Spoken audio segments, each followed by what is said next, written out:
네, 더 이상의 매도 물량은 안 나왔으면 하는 바람이 있는데 이렇게 시장이 좀 꺾이게 되면은 몇 시 구간으로 반대 매매 이야기 나오면서 꼭 그 시간에 불안감이 커지죠. 원래는 또 장 마감 전에 한번 반대 매매 이야기가 나왔었는데 오늘은 다행히 그 시간에 낙폭을 더 키우진 않았습니다. 과연 오늘 장 어떻게 마무리를 해야 될지 박정식 대표, 김태성 이사와 함께 정리해보죠. 어서 오세요. 네, 안녕하세요. 안녕하세요. 네, 빠르게 이제 우리 시청자분들의 보유 종목들 보고 그러고서는 마감 정리해 볼게요. 먼저 이 시장 안에서 다 같이 좀 빨간불을 켜고 있는 방산주 보겠습니다. 끝없는 신고가 행진이 이어지고 있어요. 유독 사실 이게 꼭 이렇게 연결되는 건 아닌데 지정학적 리스크라던가 좀 정세가 불안하니까 방산주가 또 같이 올라주는 것도 있어요. 다른 뉴스도 있지만 과연 이 신고가 행진에 대해서 두 분은 더 갈 것으로 보십니까? 의견 주시죠. 계속될 것 같다. 어떻게 보면 시장 방어주 역할하고 있죠. 그렇죠. 네. 지수 대비 퍼포먼스가 굉장히 좋은 것도 있고, 근데 단순히 이제 테마로 보기보다 실적이 좋다라는 부분에 포커스를 좀 맞춰야 될 것 같아요. 이제 가장 이번 주, 그러니까 지난주부터 이번 주에 가장 강한 종목이라고 한다면 결국 현대로템이 아닌가라는 생각이 들어요. 일단 1등주는 아니었습니다. 지난주까지만 하더라도 사실 이제 방산의 1등주는 아니었으나 결국 이제 실적에 대한 기대치 그리고 최근의 패턴을 놓고 보게 되면 박스권을 돌파하는 기업들이 오히려 더 가는 모습. 그러니까 투자자들이 그 기업의 가치, 그 기업의 성장성, 모멘텀 이런 것도 물론 중요하게 보겠습니다만 결국 투심이 조금 트레이딩 기준으로 좀 몰리면서 이렇게 박스권을 돌파하는 쪽에 지금 몰리며 이 현대로템의 주가가 굉장히 강한 모습을 좀 보이고 있는데요. 일단 방산은 거의 다 이제 방산 플러스 이 우주항공 이쪽이랑 좀 연결돼 있는 쪽이 많은 것 같아요. 그래서 이제 저는 보다 방산 쪽에 조금 더 집중하고 있는 현대로템이 조금은 더 이러한 이 대내적 환경에 힘입어서 조금 더 올라갈 수 있지 않을까라는 의견 한번 드려보도록 하겠는데 문제는 이거죠. 보유하고 계신 분들은 당연히 언제 팔까 행복한 고민을 하겠지만 없으신 분들. 그렇죠. 그러니까 지난주 초만 하더라도 현대로템 살까 하셨던 분들 지금이라도 사야 되나라는 이제 생각이 많이 드실 것 같은데 저는 조금 기다리자라는 생각이 들어요. 이것은 제가 잠시 후에 말씀드리겠지만 방산주뿐만이 아니고 시장 전체적으로 조금은 지켜보는 것이 더 맞지 않을까라는 의견 드리겠습니다. 맞아요. 저희 시청자분께서도 방산주 지정서 리스크로 올라가던 시기는 지난 것 같은데 라는 이야기 맞습니다. 한 2년 전부터요. 그렇죠. 탈바꿈 됐죠. 러우 전쟁으로 인해서 어떻게 보면은 국력이 중요하다라고 미래 성장 먹거리가 되기도 했고 최근에 스페이스 X와 관련해서 성장주가 되기도 했고 그런데 오늘은 또 마침 시장이 좀 불안불안하고 지정서 리스크가 더해지니까 이 이슈까지 맞물리면서 시장의 방어 역할을 했습니다. 두 분 모두 다 신고가 행진 가능할 것 같다라는 의견이고요. 두 번째 KCC 개별 이슈로도 넘어가 볼게요. 미국 자회사 상장 예정 소식에 오늘 장 주가가 올랐습니다. 꾸준히 올라갈 수 있는지가 중요하겠죠? 두 분의 의견 보겠습니다. 네, KCC도 5로 일치가 됐는데 현 구간의 주가는 윗꼬리가 살짝 달리긴 했지만 그래도 기관 외국인의 매수, 거래량도 좀 붙었어요. 도대체 이 횡보장 KCC 언제 탈출할까요? 저는 오늘 상승력이 그 시발점이 되지 않을까라고 생각을 합니다. 네. 일단은 KCC 같은 경우에는 건자재를 유통하는 회사인데 최근 건설 경기가 안 좋다 하지만 매출과 영업이익이 지속적으로 상승 국면에 놓여져 있고요. 그리고 최근에 주가가 좀 많이 빠졌습니다. 그래서 본연의 자산 가치 5조 1천억 원 대비 현재 시가총액 2조 원 정도 수준밖에 되지 않기 때문에 오늘의 이슈가 한번 이 바닥을 다지는 그런 흐름으로 가지 않을까라고 생각을 하고 있고 2019년에 이제 미국 모멘티브 퍼포먼스 멀티리얼즈를 한 1조 원 정도 들여서 인수를 하였습니다. 현재 지분 한 60% 정도를 들고 있는 상황인데요. 이것이 이제 올해 안에 미국에서 이제 기업 공개를 하겠다. 현재 기업 가치는 6조 원 이상이 전망이 되고 있다라는 이야기가 나오고 있습니다. 그래서 현재 이 KCC가 보유한 지분 가치가 3조 원 이상을 찍고 있는 상황이기 때문에 오늘 이렇게 강력한 상승력이 나타난 것이 아닌가라고 생각을 합니다. 과거 이제 인수했을 때까지만 하더라도 너무 많이 돈을 투자한 것이 아니냐, 약간 이제 유동성으로 문제가 생기는 거 아니냐라는 약간 우려스러운 여러 가지 문제가 있었습니다. 하지만 이러한 문제점을 지금 현재는 다 털어버리는 격이기 때문에 아무래도 오늘부터 KCC는 이제 서서히 반등 국면을 만들어가지 않을까라고 생각을 하고 있고요. 그리고 이제 오늘 좀 윗꼬리는 밀렸지만 윗꼬리가 밀린 게 차라리 이제 우리한테는 좀 긍정적이지 않을까라고 생각을 합니다. 그래서 현재 없으신 분들 같은 경우에는 22만 8천 원 정도 자리까지 좀 분할 매수 관점 가셔도 안전한 측면이 있다라고 보여지고 있고 이 상태로 단기적인 상승력이 추가적으로 나오게 된다면 25만 8천 원 정도 자리에는 좀 저항으로 부딪힐 여력이 있지만 돌파된다면 30만 원 정도 자리까지는 빠르게 회복되지 않을까 기대해 봅니다. 네. 여기까지 보도록 하겠습니다. 네, KCC는 5로 일치됐고요.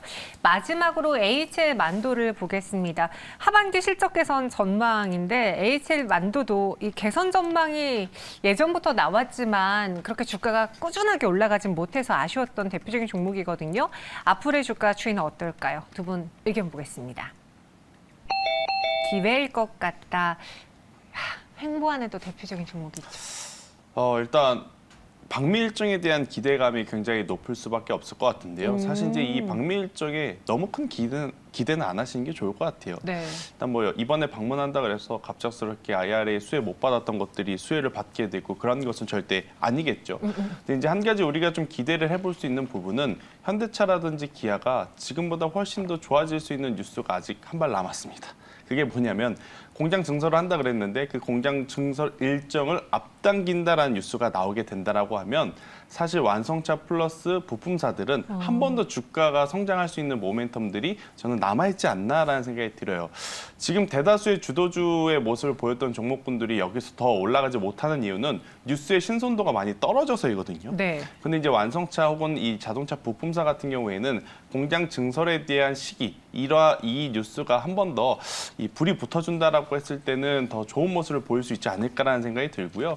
보조금을 안 받는다 그래서 뭐 물론 당연히 이 분기 실적에 대한 부담감은 있겠습니다만 대세는 저는 거스를 수 없다라는 생각이 들어요. 계속해서 현대차, 기아가 이 우리나라 시장뿐 아니고 유럽 시장에서도 북미 시장에서도 시장 점유율을 높여가지고 있는 상황이라서요. 부품사들 또한 그 낙수 효과를 좀 받아볼 수 있지 않을까라는 의견 한번 드려보면서 HL만도 현재 가격대 저는 굉장히 메리트 있다는 생각이 듭니다. 대신에 에코프로라든지 로봇, 챗 GPT 이렇게 매매하신 분들은 마음을 좀 내려놓으셔야 돼요. 그렇게 변동성이 큰 종목은 아니라서. 그러니까 수익률 게임 기준으로 봤을 때 이 종목군들 이제 내가 샀으니까 5%, 10%, 20% 올라갈 거야 이렇게 생각하시는 것보다 네. 조금은 긴 호흡 관점으로 보시는 게 더 낫지 않을까라는 의견 드리겠습니다. 알겠습니다. 예전에는 그 자동차 부품하면은 만도 먼저 떠오르고 뭐 현대 모비스 떠올랐던 그런 시절이 있었는데 요즘은 화신 이런 정말 부품주로 그 세기를 뺏겨버리는 바람에 좀 아쉬웠습니다. 하지만 HL 만도 길게 본다면 수익을 가져다 줄 수 있어 보이고요. 두 분이 선택한 마감에 산다 종목은 또 뭐가 있을지 보도록 하죠. 키워드 보면요. 김태성 팀장은 육각형 기업. 요즘 육각형이라고 많이 표현하잖아요. 그쵸. 모든 걸 다 골고루 갖춘 기업이고 전동차 수혜 또 이렇게 키워드 꼽았습니다. 볼게요. 어떤 종목일까요? 경창산업과 대명에너지인데 경창산업은 전동화 사업하고 어떤 연관이 있습니까? 네, 원래는 이제 변속기 부품으로 이제 대다수의 매출이 나왔던 그런 기업인데 네. 이번에 완전히 체제 전환을 하였습니다. 특히 이제 이 전동차에서 핵심이 이제 모터가 아닙니까? 그 모터에 관련된 구동 모듈을 전부 생산하는 기업으로 탈바꿈되었는데 일단은 이 모터의 이 전자기 회로를 구성하는 부품인 스테이터 그리고 고전압 배터리와 보조 배터리 모두 충전이 가능하도록 하는 이 ICCU 거기에 이 배터리에 저장된 진료 전원을 교류 전원으로 변환해서 모터의 토크를 조절하는 인버터, 거기에 이런 전력을 효율적으로 관리하는 파워 모듈, 이런 것들 또 총체적으로 아우르는 PE 시스템까지. 그래서 완전히 이제 전기차 모터 생산 기업이 되었다라고 봐도 무방할 것 같은데요. 그로 인해서 실적은 상당히 지금 긍정적으로 나오고 있습니다. 지난 2020년부터 일단 이 재무적으로 탈바꿈이 되기 시작해서 2021년부터 본격적으로 매출과 영업이익이 상승력이 나타나고 그 상승 탄력이 2022년에도 이어지고 있는 상황이고요. 2023년에는 역시 사상 최대 실적을 기록할 수 있는 가능성 존재하지 않을까라고 생각을 합니다. 자, 그럼에도 불구하고 재무 구조가 이렇게 개선이 되고 있는데 현재 순자산 가치 1,200억 대비 시가총액은 831억으로 상당히 저평가 국면에 머물러 있습니다. 앞으로 앞으로 이 전기차는 지속적으로 판매량이 확대가 될 수밖에 없는 그런 국면임에도 불구하고 재무 구조도 지속적으로 성장이 나타나고 있음에도 불구하고 아직까지 부각을 받지 못하고 있는 자동차 부품주이기 때문에 여러분들이 지금 자동차 관련 주에 만약에 관심을 갖고 있다면 경창산업 한번 관심을 기울여보는 것도 괜찮을 것 같고요. 현재 주가 월봉상 흐름을 보더라도 상당히 좀 바닥 국면에서 움직이고 있습니다. 그래서 2,300원대 이하로 여러분들이 좀 분할 관점으로 밑으로 모아가시는 전략이 좋을 것 같고 손절 라인은 2,180원 정도 제시해드리지만 굳이 손절이 필요 없는 구간일 수 있는 여지가 있고요. 네. 거기다가 이대로 상승력이 나타난다면 일단 1차적으로는 3,100원 정도 자리까지는 빠르게 올라가지 않을까 생각해 봅니다. 알겠습니다. 경창산업 체질 개선에 성공을 네. 했습니다. 목표 주가는 3,100원, 손절가는 2,180원 이야기고요. 그리고 육각형 기업으로 대명에너지인데 요즘 또 에너지주들이 뜨겁잖아요. 일단 뭐 결국 지수가 흔들릴 때 상대적으로 어느 쪽이 조금 더 안전할까에 대한 고민을 해보면 네. 신재생 에너지가 아닌가라는 생각이 들어요. 특히나 이제 전기라든지 수소는 사실 신재생 에너지에 포함하기에는 다소 이제 무리가 있기 때문에 그것을 제외해놓고 본다라고 하면 결국 태양광, 풍력, 원전 이쪽이다라고 좀 말씀드릴 수 있을 것 같은데요. 일단 원전 같은 경우에도 여전히 이제 해외 수출에 대한 모멘텀들이 계속 부각이 되고 있는 상황. 여기에 이제 저는 가장 이제 앞서 있는 쪽이 아무래도 이제 해상풍력 쪽이 아닌가라는 생각이 들어요. 일단 해상풍력은 미국이 올해가 이제 본격적으로 이제 해상풍력 에너지에 이제 시초가 될 수 있는 시발점 역할이 되는 그 해이기 때문에 그에 따른 수혜를 받을 수 있는 뭐 CS 윈드, CS 베어링 이러한 기업도 아마 여러분들 많이 들어보셨을 것 같고요. 일단 대명 에너지 같은 경우에는 이 국내 터빈 기업에서도 굉장히 좋은 매출고와 기술력을 이제 가지고 있는 기업이니까 그의 수혜를 동시에 한번 받아볼 수 있다라는 의견 한번 드려보면서 풍력뿐만이 아니고 태양광 쪽에서도 이제 대명에너지는 충분히 실적들을 이제 쌓아 올리고 있는 기업이라서요.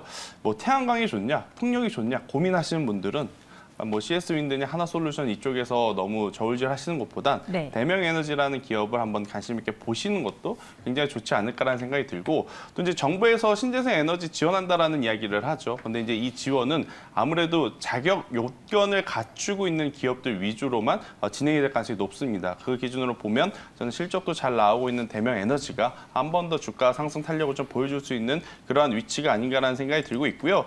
우선 박스권을 오늘 돌파하지 못했습니다. 뭐 신성 ENG가 굉장히 강한 모습을 보이는 반면에 대명에너지는 그다지 강한 흐름을 보이고 있진 못합니다만 25,000원이라는 가격대만 저는 이탈되지 않는다면 저는 충분히 한 번 더 상승 가능하지 않을까라는 생각이 들고 있고요. 만약 상승 시에 1차 목표가는 박스 상단이라고 할 수 있는 35,000원을 제시드려 보겠는데요. 이 구간이 이제 돌파하게 된다라고 하면 저는 충분히 그 이상도 한번 노려볼 수 있지 않을까라는 생각이 들고 주봉상 그리고 월봉상 계속 이 저점은 높아져 가고 있는 우상향 패턴을 보이고 있으니까요. 속도에 조금 욕심만 버리신다라고 하면 저는 대명에너지로도 좋은 성과를 낼 수 있지 않을까라는 의견 드려보도록 하겠습니다. 네, 오히려 이렇게 시장이 좀 뒤숭숭할 때 에너지 쪽으로 특히 신재생 에너지 쪽으로 시선이 가지 않겠느냐. 목표 주가 35,000원, 손절가는 25,000원 제시했습니다. 동시호가 구간에 들어온 우리 시장이에요. 코스피는 0.74% 내린 2,525.56포인트. 그래도 이제 코스닥에 비해 다행인 건 시총 상위 종목들에 따라서 급락이 나오지 않고 있기 때문에 코스피가 2,500선은 계속 유지하면서 그 위에서 움직이고 있습니다. 코스닥은 1.61% 하락을. 이 동시호가 구간에서 봐야 되는 특징주는 또 어떤 게 있을까요, 박승수 대표? 네, 오늘 좀 히토류 관련주들이 좀 강력한 상승력을 나타내는 것 같습니다. 일단 네네. 유니온 머티리얼즈 두 종목 다 강한 상승력을 보이고 있는데요. 중국 히토류, 네오디뮴과 그리고 사마리움 코발트 이런 연구자석 제조 기술 수출 통제이란 개정안을 현재 중국에서 추진을 하고 있기 때문에 현재 점유율 각각 84%, 90%에 달하는 이런 기술 수출 통제를 하고 있는 상황이어서 히토류 관련주들이 지난 3월 달부터 강력한 상승력을 만들어냈지만 이제는 여러분들이 신규 매수는 좀 자제해야 되지 않을까라고 생각을 합니다. 그래서 현재 상승 국면에 놓여져 있지만 보유하신 분들만 좀 대응을 하시고 그리고 이제 보유하신 분들은 한 8,500원 정도 선에서부터는 매도 관점으로 접근하시는 것이 좋지 않을까 생각해 봅니다. 네, 김태성 팀장님은요?